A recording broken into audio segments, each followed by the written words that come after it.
তার আগে বল আমার মা কই? তার আগে তুমি কও আমার চুলে ধরে শ্বাস পাইছো কোথেকে? তুই আমার সাহসের কিছু দেখোস নাই। দেখবি তোর মতো বেহাইয়া মাইয়ারে কিভাবে সোজা করতে হয় কিভাবে বসে আনতে সেটা আমার ভালো করে জানা আছে।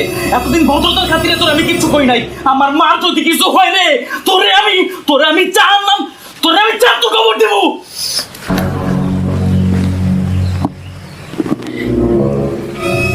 মা!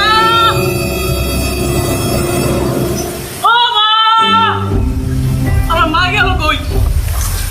ও মা! মা গো! আমার মা কই? ও মা! আপনি আমার মায়ের দেখছেন? মা! ও মা! মা! আমার মা গেল কই? ও মা!